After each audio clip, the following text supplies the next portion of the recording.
Hello and welcome back, children. This is Mr. Muzaffar presenting before you the fifth chapter of your Honey Dev Reader. The name of the chapter is The Summit Within by Major HPS Aluwalia. Summit, my dear children, summit means highest point, highest peak, we can say, highest point. Okay. Within means inside, that you all know.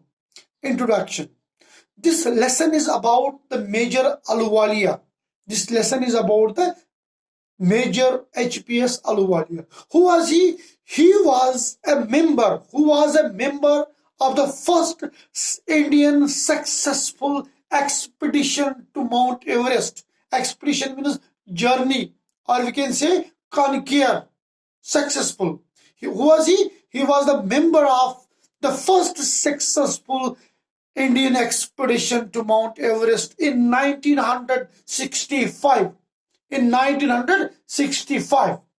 In this lesson, Major Aluwalia tells us how he felt there as he stood on the Mount Everest.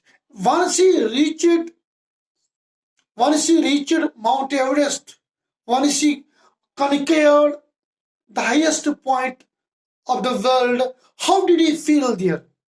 In this lesson, he is sharing his experience. How did he feel there? He had we can say he was strongly determined. And he had a commitment to conquer the highest point of the world. Now he reached there. Now he is on the highest peak of the world, that is Mount Everest.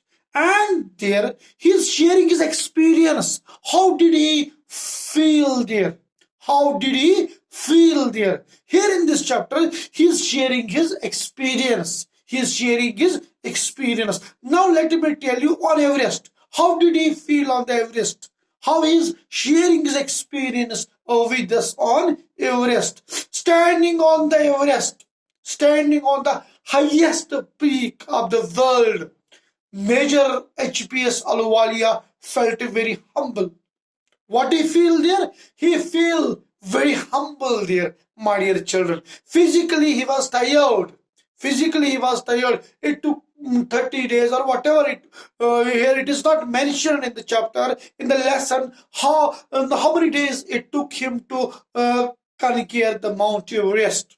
Here it is not written that. Now he is on the highest, he is on the Everest. And Major HPS Aluwalia, he felt humble,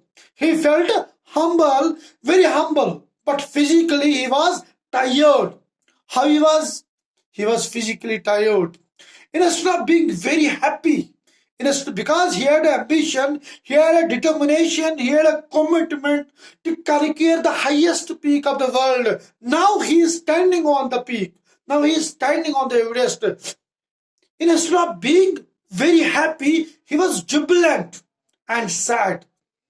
Now we must know the reason why he was. If he had ambition of conquering the highest point of the world, and now he's on the point, why he is feeling sad? He must be very happy there. He must be, although he would be tired, but he must be very happy there.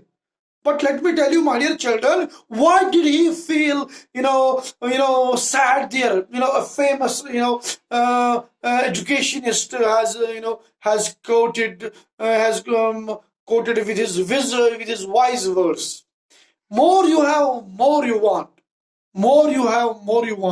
If you have an ambition of conquering Mount Everest, then new things arising in your mind that there should be one more Everest that I must conquer. I must conquer that also. Here, I will tell you, my dear children, he was not sure of the reason. He himself did not know the reason why he is unhappy. He himself did not know the reason why he is unhappy, my dear children. He wondered if this sadness was because. Now there was no higher peak to climb. This was here he thinks himself that this may be the cause of sadness, my dear children. Now he has, reached the highest point of the world. Now he is thinking that there is no peak to climb. Now there is no higher peak to climb. This may be the cause of sadness, my dear children. Because as I have told you, the wisdom verse, more you have, more you want. More you have, more you want, because desires are unlimited. Desires are unlimited. As Gautam Buddha has mentioned, life is suffering. Life is suffering. The cause of suffering is desire, because desires, they remain from, once you reach the grave. Desires we cannot end them. We cannot end desire. We cannot kill the desires. Once we kill the desires, it means that we became a good individual. We became a good, but it is difficult for a human being to kill desire, my dear children. So this may be the cause. This may be the cause of sadness, my dear children. Ahluwalia, Major HPS Ahluwalia says that after climbing Mount Everest, he felt a deep sense of joy.